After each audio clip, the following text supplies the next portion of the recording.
I could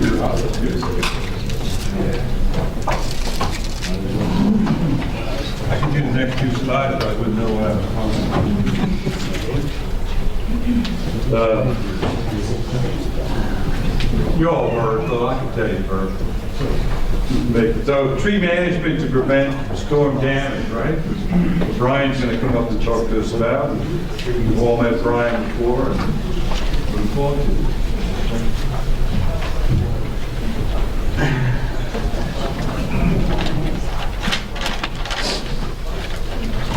So it's just, we'll start by saying that Andrew clearly stated that Rich was the last speaker of this afternoon, but yet here I am. So I'm happy to leave now if everybody else is. I just need my CEU sheet and then we're good to go. Okay, so this is the follow-up. This is the follow-up to the earlier presentation. Can anybody tell me in 10 words or less what the most important thing was from the previous presentation? Failure occurs when stress exceeds strength. Okay, that's it. Beautiful. Excellent. Or when the loads exceed the load-bearing capacity. Thank you for paying attention. Thank you for being brave enough to volunteer that. If I can get my students to be so brave, I would be in good shape. This is the same slide before, except I added the tree fund logo, so it looks really cool. This is also the same slide. If you didn't copy down my email address, you've got 3 seconds to 1. Okay, so what we're going to try to do again in a very short period of time is distill a very complicated set of mechanics and dynamics into something that's manageable for you guys to take home. So we didn't talk about the mechanics or the dynamics of wind and trees in the first presentation. We're going to start with that. And then I'll present some results from research projects, synthesis of research projects that we've worked on, looking at the kind of 2 main arboricultural practices that people use when they're trying to reduce the likelihood of failure. In this particular case, it's mostly failure due to wind. It's kind of right where I think of it, but they can also reduce the likelihood of failure due to like snow and ice loads. And those are pruning and caning. So most people here would probably have some experience with those. Cities are really good. Okay, so the interaction of wind and trees is what my engineering buddies call a fluid structure interaction. Okay, and so there's actually a lot of advanced physics and advanced mechanics that goes into understanding this. So once again, we're going to be operating at a very simple physical level because you don't have a huge amount of research data to be able to say yes or no, the simple physics applies well to trees, or no, we need to look at some more complicated physical models. Since we don't have those data, it's easier to just stick with the simple physics, especially for this presentation, just introducing some mechanical concepts that are important to understand when you're thinking about wind and trees.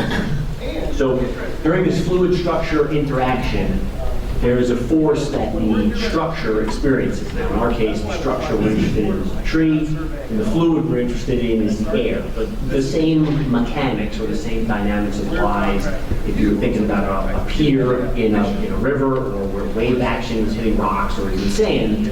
Those are all fluid structure interactions. And the force that a structure experiences when it's obstructing the motion of the fluid is this force called drag. So we can think of the force of the wind as drag. There's an equation, this is again, simple physics. This is an equation that describes how much drag, how much force a structure experiences when it's obstructing or in the way of some moving fluid. So in our case, again, when the wind is moving, it is being obstructed by the trees, and we're trying to figure out what is the actual force that those trees experience. The equation is actually fairly straightforward. Drag is equal to 1/2 times the Greek letter rho, which is the air density. CD is the drag coefficient. And the drag coefficient is basically a measurement of how streamlined something is, how easy it is for air to pass around something. A is the area, the frontal area of whatever the structure is. So in our case, we look like the tree crown and the whole structure of the tree. What is its frontal area? And V is velocity. That's the velocity of the wind. So you notice that of these factors that are here, the most important one is the velocity, because velocity is squared. This is that we're going to talk about previously. If we multiply any of these other factors, the air density, the drag coefficient, or the area, by a factor of 2, and we keep all the other ones the same, the drag increases by a factor of 2. So we double the air density, we would double the drag. Double the area, we would double the drag. Since velocity is squared, if we double velocity, we have to square that, which means we multiply drag by a factor of 4. And the same thing would be true if we triple velocity. We have to multiply drag by a factor of 9. 3 squared is 9. So this is just illustrative of what we had discussed earlier in saying that at some load, everything's going to fail. At some wind speed, the force, the drag, is going to be so great that most things are going to fail. Now, you might not ever experience that wind speed, but this is also important to recognize that there's only so much pruning you can do, pruning you can do to compensate for that increase in drag because of velocity. So if you double the velocity, drag goes up by a factor of 4. You'd have to prune 75% of the area in order to have the same drag on that tree. So again, balancing physics and tree physiology, it's unrealistic that you're going to be pruning quite that much out of a tree on a regular basis. So just to put it in perspective, again, the one variable that you can't really change is also, unfortunately, the most meaningful variable in terms of predicting likelihood of failure.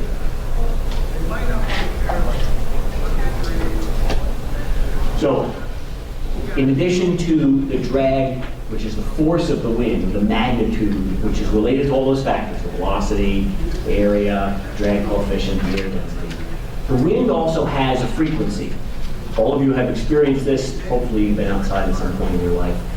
When you stood outside on a windy day, you absolutely know that the wind is not like standing in an air tunnel, wind tunnel. It's not where there's a constant velocity of wind that blows at 40 miles an hour all day long, and it never changes. Okay? Reality is outside, the wind will speed up, slow down, speed up, slow down. And so they will say in the forecast, gusts of 35 miles an hour, 40 miles an hour. Yeah, there will be gusts up to 35 miles an hour, and that gust might last 1, 2, 3, maybe 5 seconds. And then there'll be a pause, and the wind might slow down to 20 miles an hour, or maybe even 5 miles an hour, or 0 miles an hour.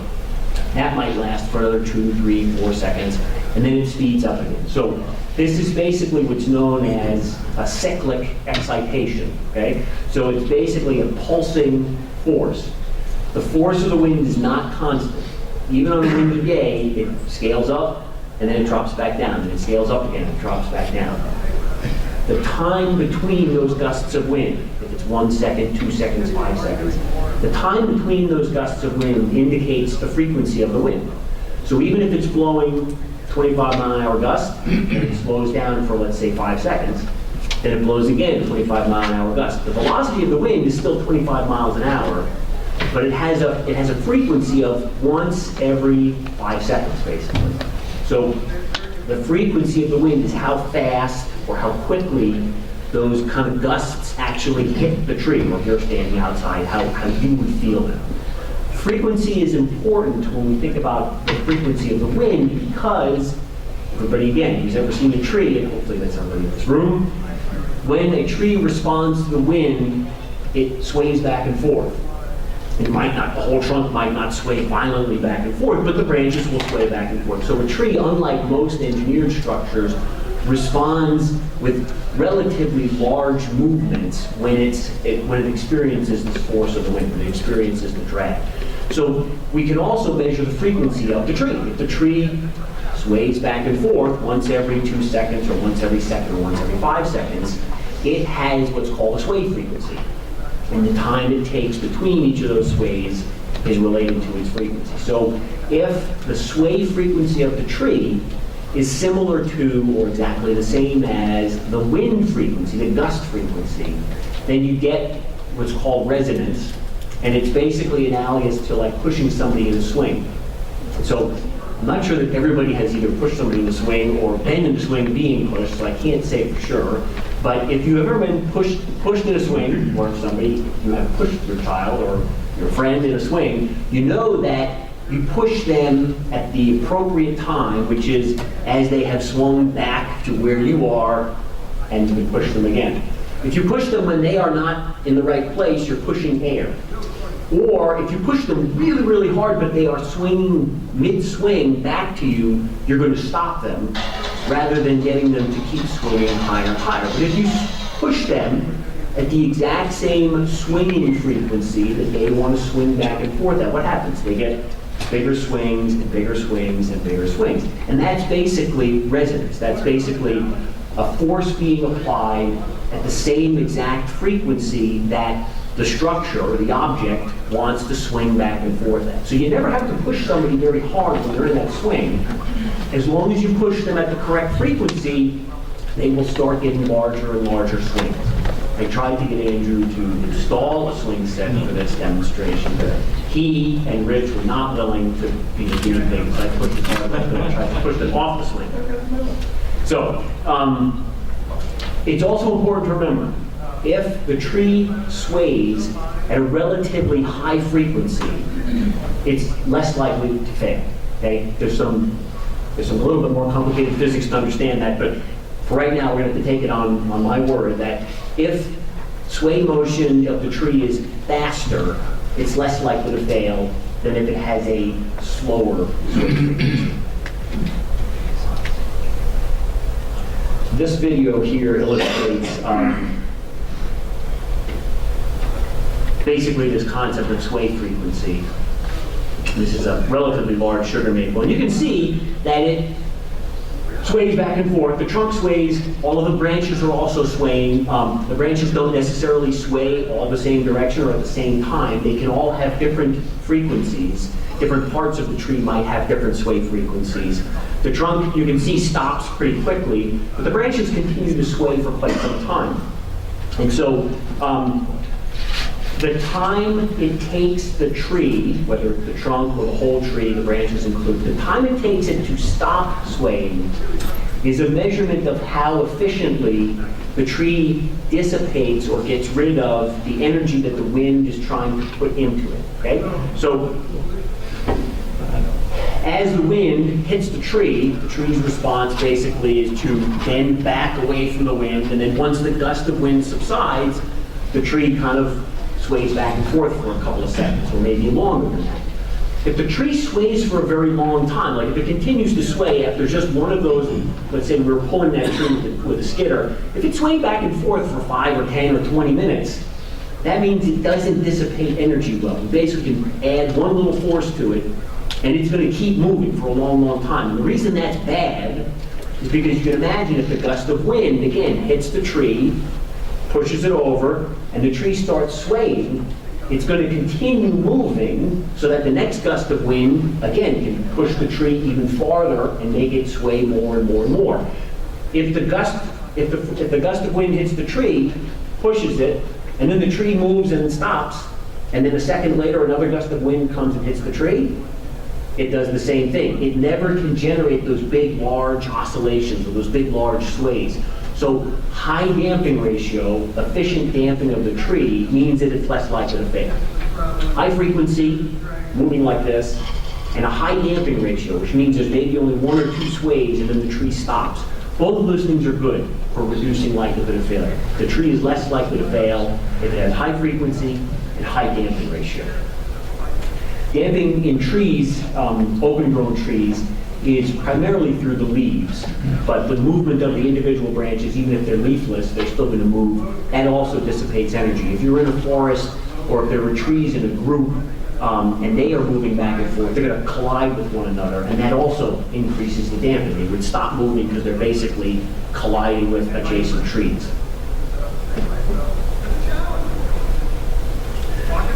So that's like 2 semesters of fluid dynamics and vibrations in 14 minutes and 3 seconds. No, less than that, because I did a couple introductory slides. So, 2 common arboricultural practices, skirting and cabling.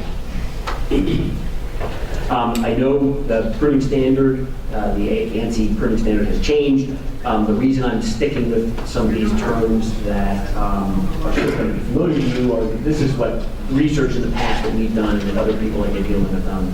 We've used these kind of standard pruning terms. So these are just the illustration of the types of pruning that we've tested, as well as an approximate amount of pruning. So the red highlighted branches are the ones that we would have pruned typically for each of those different pruning types. And it's somewhere in the vicinity of between 15 and maybe 25% of the area of the crown of the tree. So what you would normally expect to prune if you were doing kind of standard horticultural pruning, it wasn't some kind of odd circumstance where you had to prune a lot more of the tree.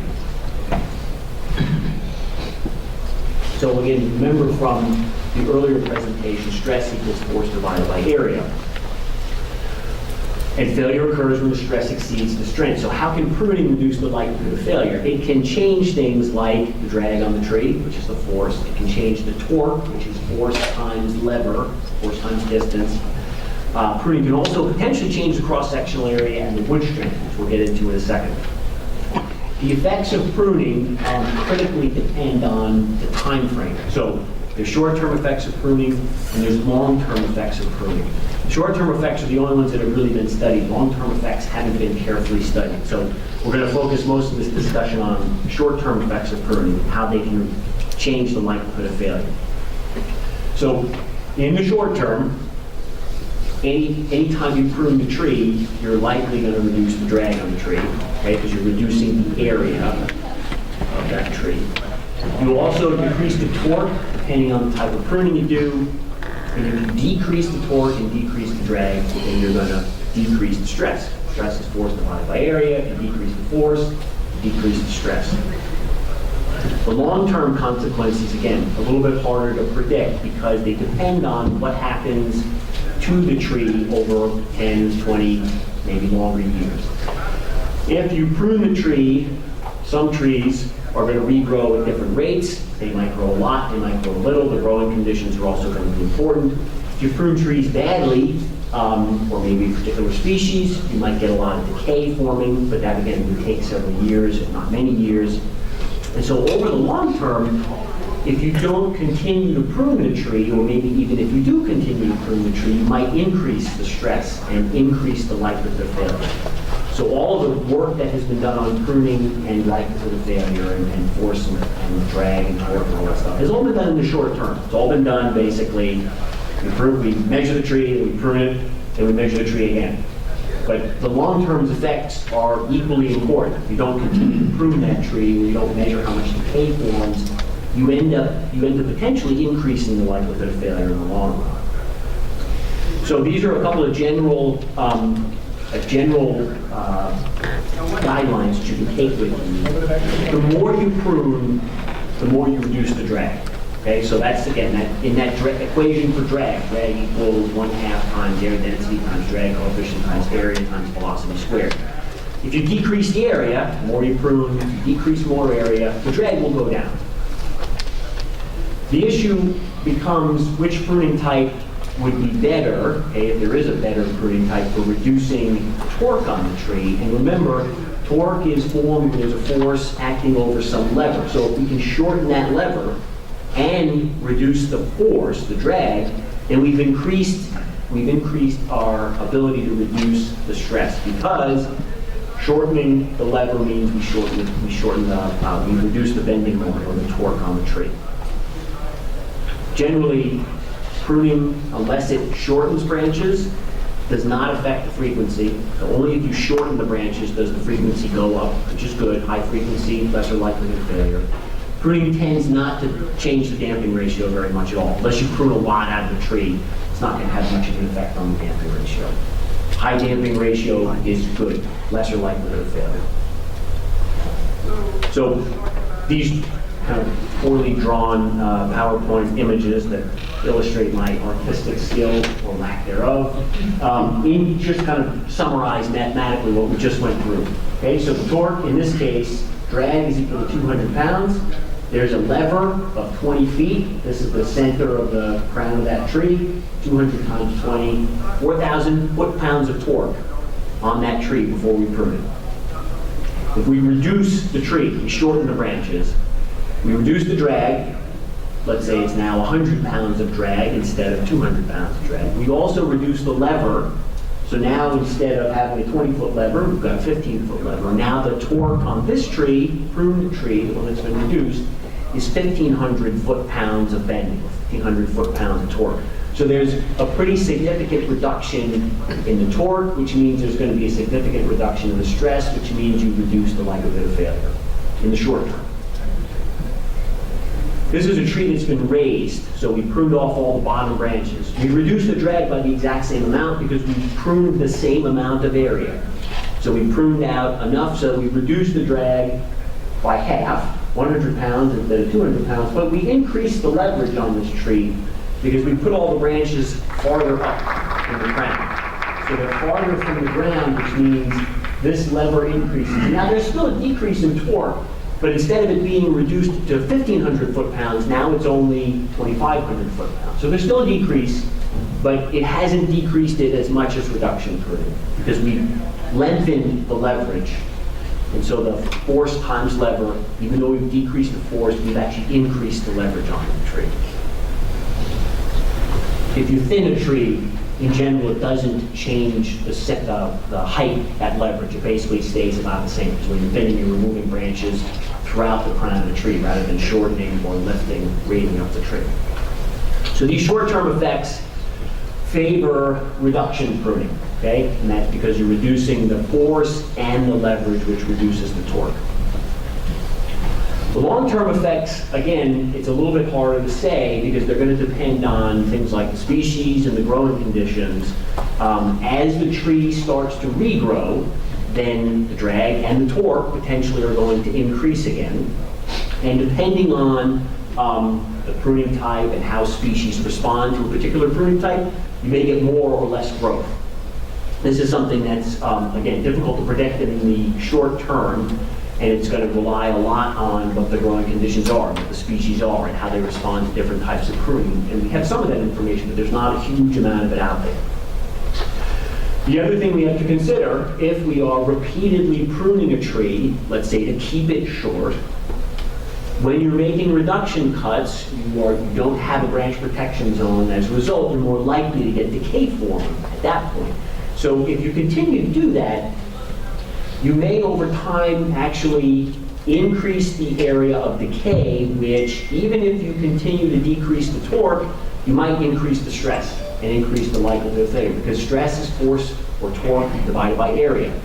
So even if we reduce the force or reduce the torque, if we have a whole bunch of decay, we've actually increased the stress. Or the wood, remember, when it's decayed, has less strength. So we could still increase the likelihood of failure in the long term. Decay, depending on the species, depending on the growing conditions, this is a long-term prospect. But if you go back and prune the same tree over and over and over again for 20, 30 years, and that tree continues to get more and more decay, even though it might have less torque, it could have greater stress or a greater likelihood of failure. So I kind of just said this in a little bit more long-winded way, but it's important to use your experience with particular species and your knowledge of growing conditions and how species respond to different types of pruning, different types of pruning cuts when we're trying to figure this out, because we don't have a lot of this long-term information. So this is a little bit less applicable here, only because I think I understand that most trees are still in leaf during hurricane season. Up in the north, where a lot of the deciduous trees obviously are going to be losing their leaves, we get a lot of windstorms that actually occur when trees are leafless. And so the effect of leaves is actually really pronounced on trees. We don't have to spend too much time on it here because you guys are dealing with trees for the most part in leaf when you have major wind events. But this illustration here is showing 3 different kinds of pruning at different wind speeds, 25, 35, and 45 miles per hour. And this is the reduction in torque, the reduction in foot-pounds of torque.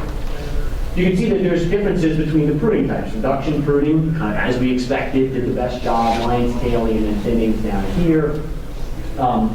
You can see these are trees that were leafless before and after pruning, okay? There's a more than twofold increase in the reduction in torque when the trees don't have leaves on them. So for those of us who work up north, we have to be really careful about how much we can prune and expect that to have an effect on likelihood of failure, because if most of the winds occur in the wintertime when the deciduous trees are leafless, there's not a lot of pruning you can do that's going to have the same impact as not having leaves on the tree.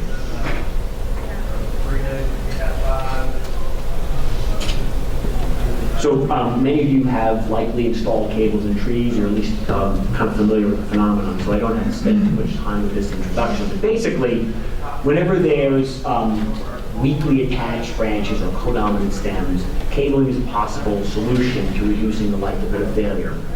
And the idea is that the cable basically provides another support higher up in the crown so that the weak attachment, like obviously this is a nice weak attachment here, if there's a cable up here, that cable absorbs some of the wind force, some of that drag, so that the weak attachment doesn't have to provide as much load-bearing capacity, and that reduces the likelihood of failure. However, if you cable those two codominant stems together and cause the tree to sway differently, if you decrease its frequency or decrease its damping ratio, you might actually increase the likelihood of failure of the whole tree, even though you have decreased the likelihood of failure of the weak attachment. So we did a few experiments to try to understand whether cabling would change the sway motion of the tree, whether it would change the frequency or the damping ratio. So this is a quick summary of those results. Cabling increased the frequency, but only when the trees had leaves, were leafless, sorry. Cabling did not really have an effect when the trees did have leaves. Cabling didn't really change the damping ratio at all. The leaves, of course, had a huge effect on the damping ratio. When you had in-leaf trees, the frequency was lower, and this is kind of a standard result people have gotten with lots of other experiments. We also tested these trees by swaying them in line with the cable and then swaying them perpendicular to see if the direction relative to the cable had any effect on it, and it did not. This graph just kind of summarizes a cable and leaf effect. So here's trees without leaves, frequency without a cable, frequency with a cable, more than twice when it doesn't have a cable. When there's leaves on the tree, there's really no difference between those two. So the cabling has an effect on frequency. It increases frequency, which is a good thing. High frequency, less likelihood of failure, but only when the trees are leafless. Okay?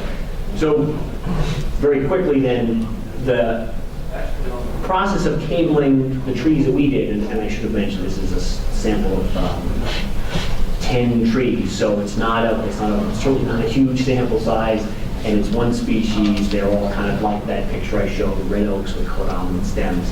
It doesn't mean that these results would apply in every case, but there's really not a lot of other information out there. So for right now, we can say with a little bit of confidence that there didn't seem to be an adverse effect putting a cable in the tree. It didn't affect the damping ratio at all, and it did, if anything, it increased the frequency, which generally, again, reduces likelihood of failure.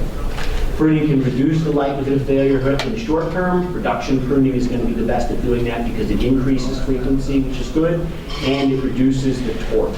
Okay? Long-term effects, much less certain about those, and we really need studies to understand how those things kind of play out. Thank you.